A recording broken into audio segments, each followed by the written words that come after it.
जय श्री कृष्ण। भगवान श्री कृष्ण की कृपा हमारे सभी मित्रों पर बनी रहे, यही हमारी मंगल कामना है। भगवान जगन्नाथ जी के भक्त नीलांबर दास की कथा। हरि हरि कही पागल फिरे, डोले हाल बेहाल, जिनके ही मैं बच गई, हे हरि नंदलाल। नीलांबर दास के हृदय में वह हृदय हरि नंदलाल बस गया था। घर पर स्त्री थी, पुत्र थे, भरा पूरा कुटुंब था, धन था, मान प्रतिष्ठा थी। किंतु जब वह चित चोर किसी के चित को चुरा लेता है, तब यही संसार के सुख जिनके लिए लोग दिन रात हाय हाय करते हैं, अनेक पाप करते भी नहीं हिचकते, उसे विष जैसे लगते हैं। नीलांबर दास का भी भाग्योदय हुआ था। उनका हृदय भी उस हरि ने चुरा लिया था। घर द्वार, धन दौलत, स्त्री पुत्र, मान प्रतिष्ठा, सबको तृण के समान त्याग कर, सबसे पिंड छुड़ाकर वे उत्तर प्रदेश से श्री जगन्नाथपुरी को चल पड़े। नीलाचल नाथ के दर्शन की प्यास उनके प्राणों में जाग उठी थी। मुख से हरि हरि कहते, मन से हरि का ध्यान करते, वे मतवाले की भांति चले जा रहे थे। अनेक पर्वत, नदी, नाले, वन, नगर पार करते नीलांबर दास गंगा किनारे पहुंचे। वर्षा की ऋतु बढ़ी हुई भगवती भागीरथी की धारा, न कोई ग्राम न घाट, संध्या हो चुकी थी।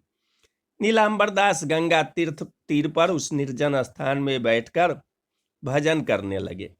थोड़ी देर में उधर से एक मलाह जाल लिए मछली मारता नौका पर निकला।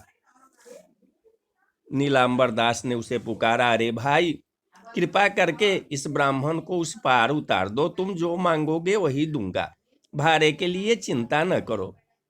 मलाह को लगा कि यात्री के पास धन है, अच्छा शिकार फंसा समझकर वह नौका किनारे ले आया। नीलांबर दास प्रसन्न होकर भगवान का स्मरण करते हुए नाव में बैठ गए। सूर्यदेव छिप चुके थे, अंधकार बढ़ता जा रहा था। नीलांबर दास नौका पार लगाने की शीघ्रता कर रहे थे, पर यह देखकर कि मलाह उनकी बात सुनता ही नहीं, वह धारा में नाव बहाए ले जा रहा है, उन्हें संदेह हो गया। वे बोले, भाई, तेरा मतलब क्या है?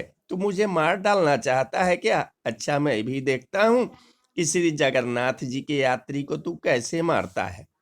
मल्लाह ने कहा कि मेरा मतलब समझने में तुम्हें अब बहुत देर नहीं लगेगी। तुमको यदि किसी को याद करना हो तो कर लो, मैं तुम्हें अभी नीलाचल पहुंचा देता हूं।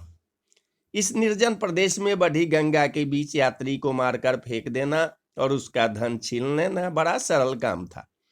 मलाह पहले से इसलिए नौका पर बैठकर यात्री को ले आया था। अब नीलांबर दास ने घबराकर भगवान को पुकारना शुरू किया।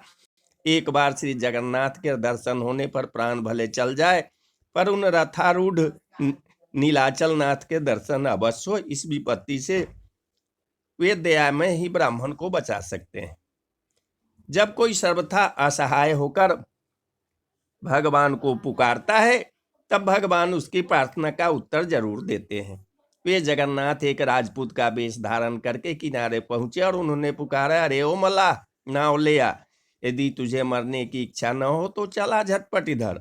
मल्लाह की तो नानी मर गई, भय से थर थर कांपने लगा वह, लेकिन नाव को वह बहाव में बहाए ही जा रहा था। जब उसने दूसरी पुकार पर भी ध्यान न दिया तो एक बाण खट से आकर नौका में घुस गया और किनारे से शब्द आया कि अब की बार नाव पर बाण मारा है, अब यदि तू इधर नहीं आता तो तेरा सिर उड़ा दूंगा। मलाह भय के कारण सफेद पड़ गया। उसने नौका किनारे की ओर मोड़ी। किनारे पहुंचने पर राजपूत ने उसे डांटा और वे ब्राह्मण से बोले, मैं लुटेरे हत्यारों से यात्रियों की रक्षा करने के लिए इधर घूमा करता हूँ। मैंने यह वेश पीड़ितों की रक्षा के लिए ही धारण किया है। ब्राह्मण ने धन्यवाद दिया, कृतज्ञता प्रकट की और श्री जगन्नाथ जी के दर्शनों के लिए शीघ्र गंगा पार होने की इच्छा व्यक्त की। राजपूत ने मल्लाह को डांट कर कहा कि इन ब्राह्मण देवता को झटपट उस पार उतार दो, अभी मेरे सामने इन्हें उस पार उतार। तनिक भी इधर उधर किया तो मेरा धनुष देख रहे हो, मछुए को तो प्राण बचाने की आशा ही नहीं थी। अब उसे कुछ धैर्य हुआ, वह अपने अपराध की बार बार क्षमा मांगता हुआ उठा और नीलांबर दास को नौका में बैठाकर उसने तुरंत पार उतार दिया।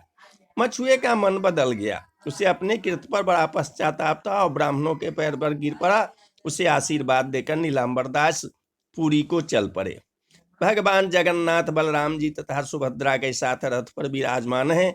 लाखों भक्तों का समूह जय जयकार कर रहा है। चारों ओर कीर्तन, जय घोष और आनंद ही आनंद है।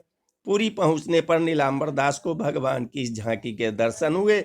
वे बेसुध होकर भगवान के रथ के सामने साष्टांग दंडवत करते गिर पड़े। लोगों ने दौड़कर उन्हें उठाना और मार्ग से हटाना चाहा, पर अब नीलांबर दास को कौन हटा सकता था।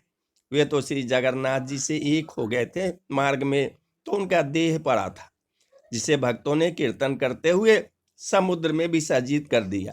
जगन्नाथपुरी में अब तक उनके इस दुर्लभ मरण की महिमा गाई जाती है।